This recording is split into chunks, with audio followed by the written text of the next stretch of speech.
Hello everybody, it is May 28th, 2025 here in the United States of America, and in today's video I want to talk about something a little bit different. I was going to touch upon the most recent events surrounding the Russia-Ukraine war and statements made by Vladimir Putin, President Trump, and Zelensky, but I think in this video I want to touch upon something else, something I've noticed over the past few years ever since the Russia-Ukraine war began, something that has made itself readily apparent not just to me but to many people across the world, and it's that there is a massive disconnect in the West on the nature of war, a massive disconnect between the reality of war and what the West thinks, Western intelligentsia, Western historians, Western military experts and analysts, what they think of war and how wars should be fought and how wars are won and the kinds of weapons and strategies that should be used versus the reality of war and how wars historically have been fought and how they're won and what it takes to wage a war successfully. There seems to be a massive disconnect between the reality of war and the idea of war, mainly in the West. And I think part of that has to do with the dominance of NATO powers since the end of World War II. There's really only been a few high-intensity conflicts that have taken place since then, besides the Russia-Ukraine war, and I would say one of those is probably the Korean War. But ever since the end of World War II and the end of the Korean War, there seems to be this notion in the West that they have become unassailably powerful. They've become so technologically superior that many of these issues that were once thought of by strategists and military experts are no longer worth thinking about, and it's our technology and our advanced, mainly our technology, but our technology and our scientific understanding of things that negate every other question somebody might ask on how to win a war, and it's just no question at that point. Whatever war the West is involved in, it will win with little to no effort. And this attitude has really become apparent in the Russia-Ukraine war, where if you really analyze some of the things said by Western leaders in regards to, for example, one really good example is, I've heard quite a few people say, well, just institute a no-fly zone over Ukraine, and that'll stop the Russians. Okay, how though? They say these things because the F-35 exists. The United States has a large air force. Western planes are considered to be more advanced than their eastern counterparts. But is the F-35 really some kind of wonder weapon? No, it's a relatively decent plane besides the mechanical issues. But any modern air defense can shoot it down, just like any other plane in the sky. And modern air defense is more than advanced enough to shoot down most stealth aircraft, especially if they're flying during the day. They could still get hit and taken out just as easily. But people have this idea, because it's the F-35, that it could somehow fly over the most advanced air defense on the planet, the most dense and most advanced air defense network on the planet, and somehow not get touched, and it could somehow fly a sortie hundreds of miles into enemy territory, strike the Capitol building, kill the leader, and then the war's magically just over like that and everybody goes up. And that's what people actually think. Much of this goes back to the Gulf War, I think, because people looked at the Gulf War as this crescendo of Western power, this absolute example of what a Western-led, what a NATO force could do on the battlefield. And well, frankly, that's silly. The Iraqi army was way overestimated, and keep in mind, it's much better to overestimate your enemy than underestimate your enemy. But the Iraqi army wasn't up to the task. They didn't have air defense systems. They were poorly led, poorly trained, incompetent all around, and sure, it was a turkey shoot, so to speak. Western air power dismantled the Iraqi army on the ground. by the time ground forces did roll up through Iraqi lines, resistance was minimal. The casualties on the western side were extremely light, and people saw videos of Soviet-made T-72s and T-55s going up left and right, basically just being picked off as if it was target practice. And Western military experts and leaders saw the same thing, and they just assumed that, well, as long as we use our technology against any old Soviet technology, then this would be the inevitable outcome. And I feel like that's kind of how they look at Russia because of that. As I mentioned before, though, with the F-35, like, no one's considering that, okay, so how is this plane going to win a war?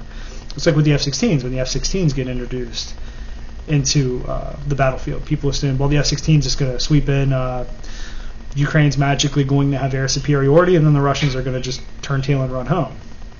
Which doesn't make any sense, because the Ukrainians have been under pretty constant Russian air superiority, and yet they're still in the field.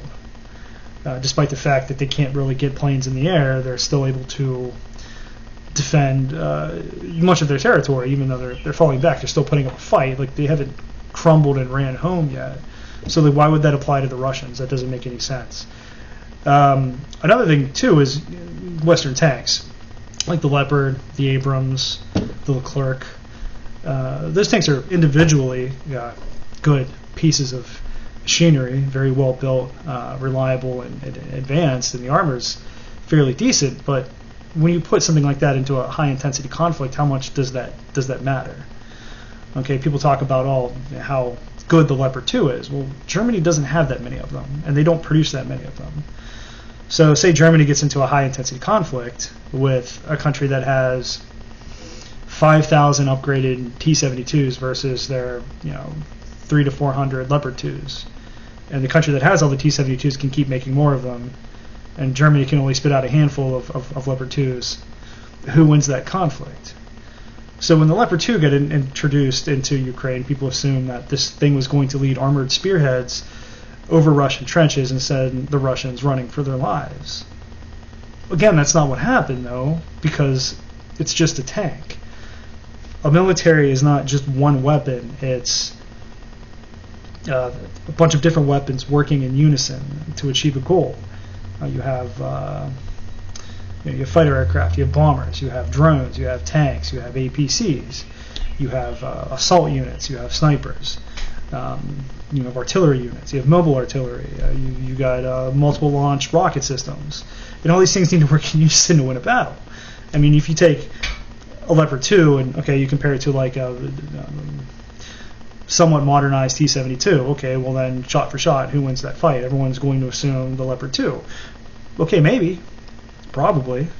Oh, look, the T-72's turret flew off, and it flew 50 feet through the air, and the Leopard 2's didn't. Okay, well, the Leopard 2 still burns, like any other tank. Even if the crew got out, the tank still is a burned-out husk. It still got knocked out by a $300 drone from Walmart. But it's just this, and I'm using the Russian-Ukraine war as an example because it's the most recent and obvious example of this line of thinking. It's almost Nazi Germany, especially after 1942, gets mocked and derided and criticized for investing its resources into the wonder weapons, the V-2 rockets, the Tiger tanks, the Tiger 2s, the Mouse, the Ferdinands. Take your pick. These very heavy and hard to produce tanks. It was this mindset of like, okay, well, the Soviets are coming at us with numbers. If we just make a tank that's so good and so durable on the battlefield, well, we can offset those numbers, even if we can't make that many of them. Well, it turns out it doesn't work like that. Even as inferior as the T-72 was to, say, the Panther and the Tiger and the Tiger II, the Soviet Union still produced tens of thousands of them, while, for example, Germany only produced roughly, I think it was 12 to 1,500 Tiger 1s.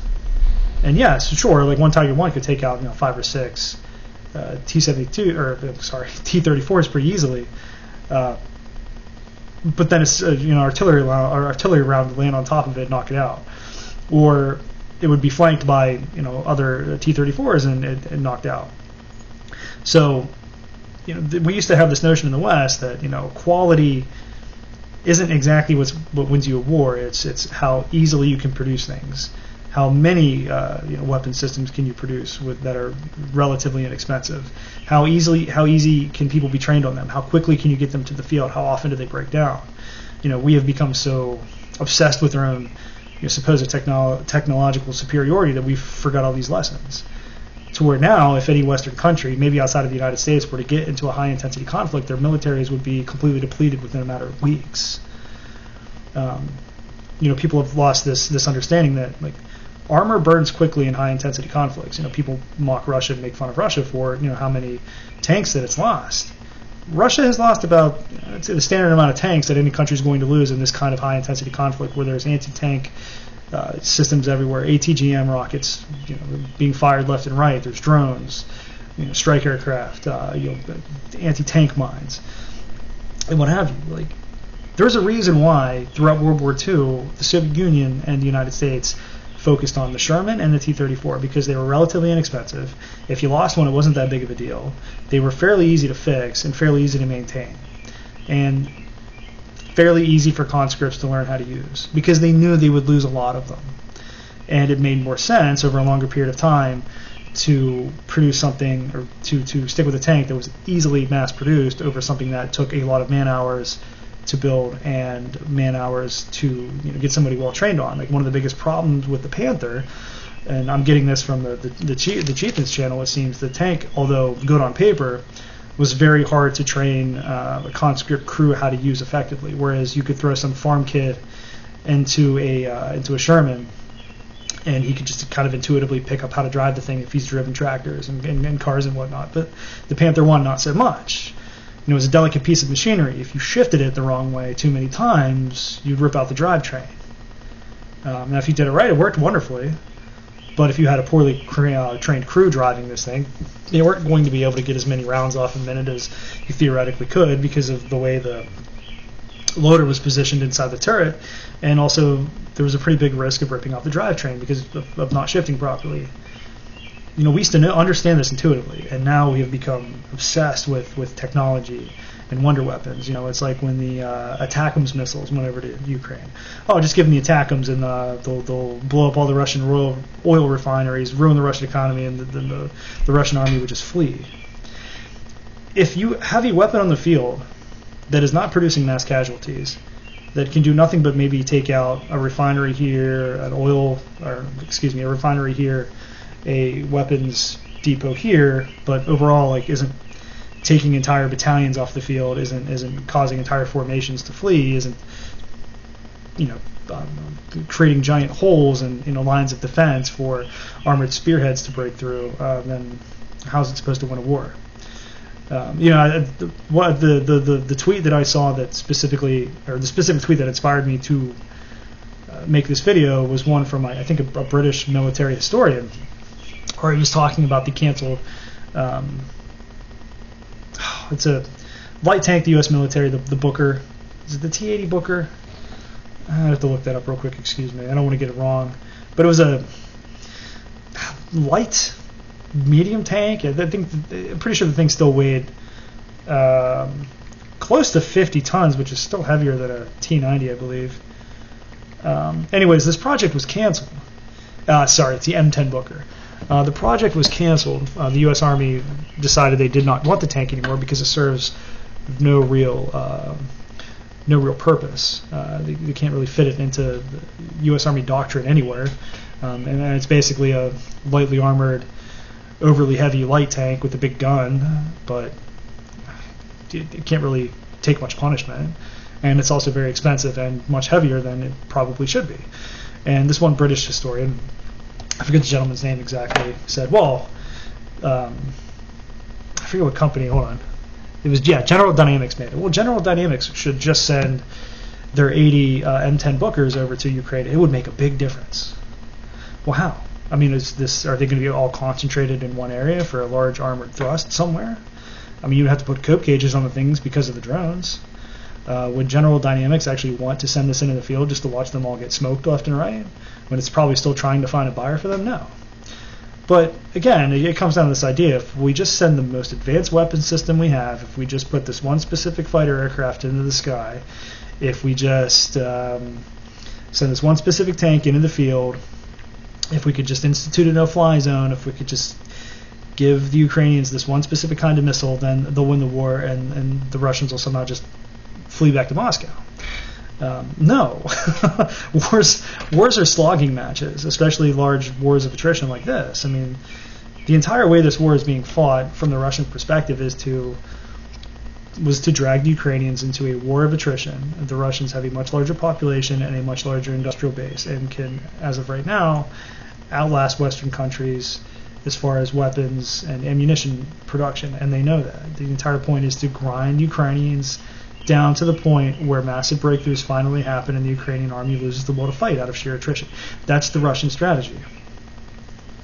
And you have these Western military experts that look at that and say, well, they're not advancing by several kilometers, tens of kilometers, 30 kilometers a day. They're obviously not winning the war, because the only way you can win a war is just advance rapidly over enemy terrain, and then I guess that's it. I mean, if you look at World War II, the Soviets, although they launched quite a few failed offensives, even while they were still winning the war. I mean, just because a small, localized Soviet offensive failed didn't mean they were actually losing the war. If you looked at the big picture of it, there were plenty of failed Soviet offensives, even from after the Battle of Stalingrad to close to the end of the war. The Germans were still giving the Soviets very bad bloody noses in the front line for very long periods of time. Frankly, didn't move, and if it did move, it moved with massive, horrific casualties to the Soviets. They were still winning the war at that point. And one of the problems you have in the West is, okay, so a supposed military expert will look at like a Russian column, getting blown up somewhere in a field, and they say, well, look, this is proof that they're losing the war. Look, they just lost a whole armored column. Ha ha ha. Okay, great. Well, how many more armored vehicles of that type do they actually have? And out of, say, a series of operations, what about the rest of the columns? Did they achieve their goals? Did they make it to their targets? I feel like there's just this disconnect on how to fight wars. Like we don't think about logistics. Okay, we'll just get NATO countries directly involved and somehow ship all these weapons across the Atlantic Ocean and just this specific example here. I don't want to ramble. There's this kid I know at the local cigar shop I went to, and he was convinced. He said if you took 50,000 American troops, you could drive a spearhead through Russian territory and take Moscow. He firmly believed that if you just threw a bunch of Abrams and Leopards and F-35s in the air, and you took 50,000 men, you could just drive straight through the Russian military and take Moscow. He earnestly, honestly believed this. Any military strategist living in 1960 or before that would look at that person like they're insane. Again, like the only reason this person believed this, and this is based on further conversations I had after the statement was made, that he so firmly believed in the technological superiority of the United States that logistics didn't matter. The weapon systems that the Russians had, even though they were comparable to ours, would just fall out of the sky. The F-35 would sweep all before it. The Abrams tanks could just take shot after shot, round after round from a gun that actually shoots a round comparable to the one it shoots from tanks that also have reactive armor. That somehow this U.S. military formation would sweep all aside and just make a beeline towards Moscow and take it. And also, I guess, nuclear weapons wouldn't come into play, and Russia doesn't have an air force. But he firmly believed this. And it's not just young, foolish kids that believe this. You have people in the highest levels of government and the military that are this deluded. And I think a lot of it has to do with how easy our victory was in the Cold War and not having to fight any peer-to-peer conflict since Korea. I think we have a dangerously, when I say we, I mean not me, but people in the West in general, have a dangerously foolish understanding of war. A frighteningly foolish and stupid and detached from reality view of war that I pray does not get tens of thousands of Americans killed in the next few years. It's like with Iran, for example. If we just send our Air Force after Iran, we can topple the entire country with some F-35s and some stealth bombers. It's not how that works. Like, we more or less leveled Japan and Germany, yet with Germany had to be physically invaded to be subdued. It was still very dangerous, even while both Soviet and American and British armies were advancing on Berlin and still inflicting some pretty significant casualties. This idea that our Air Force is somehow so good that we could lay waste to an entire country with just air sorties and then just call it a day after that is just absurd. I can't believe anybody would believe this, yet we do have supposed experts that do. It's like with Yemen. You know, how many people, one of them included, were saying that this mission to bomb the Houthis into submission is not going to work. It will not work. There's too many places to hide their missiles. They're too hard to find. Airstrikes alone, outside of a physical invasion, are not going to be enough to get the Houthis to stop launching missiles into the Strait of Hormuz, I think that's what it is. Anyways, yeah, obviously it didn't work. We gave up. We had to, because it was a waste of money and lives to do this. You just can't bomb a country into submission. It doesn't work. No matter how many bombs you drop, if there's enough hiding places and the terrain's right, it's not going to make a difference. But anyways, I think that's all I wanted to talk about in this video today. But it's just something I've noticed a lot lately, that we have this overdependence on wonder weapons. We're not really concerned with the rates of production anymore and how easy weapons are to manufacture. I think we've kind of become disconnected from how quickly equipment does get destroyed in the field in a high-intensity conflict. In a peer-to-peer conflict, you will lose tanks and armored vehicles left and right. Almost every engagement you get into where they're present, write half of them off. they're not gonna roll back to the staging area in one piece. They're either gonna get towed back or they're gonna be written off completely. Same thing with soldiers too. Any kind of peer-to-peer high-intensity conflict, you are going to lose tens of thousands of men, especially with drones and a large amount of artillery systems. Again, that's something with the Russian-Ukraine war. People look at the Russian and Ukraine casualties, especially the Ukrainian casualties, and they say, well, obviously these people can't fight. Look how many people are dying. Look how many... they're sending meat waves in to take trenches, which isn't true. Neither side is actually using meat wave tactics. That's...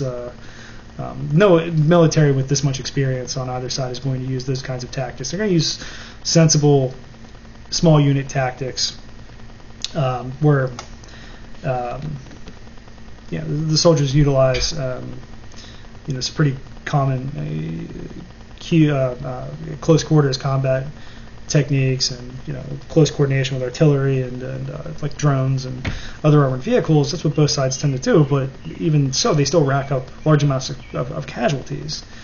Just because you see 20 dead Russians laying in a field somewhere doesn't mean they lost the battle. They could have won that battle pretty handily, but again, you're going to suffer some pretty high casualties in a peer-to-peer war. It doesn't mean that within a year or two, that military that's suffering large amounts of casualties is going to, be sent home packing or, forever debilitated. The United States military in World War II lost, was well over 400,000 men killed. It still came out of that war, the most powerful military on the planet. The Soviets lost quite a bit more than that, upwards of 8 million, and still came out of that war probably equal with the United States as the most potent fighting force on the planet. So again, like, casualties don't necessarily mean everything that people think that it does mean in context with how many people that nation has, like the population of that nation, the industrial output, the morale of that country. Wars aren't fought again, like this. Going back, not to ramble, but to go back to the Gulf War, that war was relatively bloodless, at least on the western side. Casualties were pretty low, it was in the hundreds. Where I think we've come to the assumption that, well, that's just kind of how wars are fought these days. The winning side's not going to have really any casualties, and the losing side is going to, suffer a bloodbath.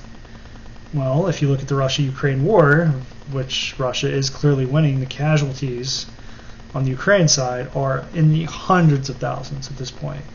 Russia, I'd say under 200,000 even at this point, but Ukrainian casualties are well up into hundreds of thousands. Not because of Ukrainian incompetence, it's because this is the nature of high-intensity conflict.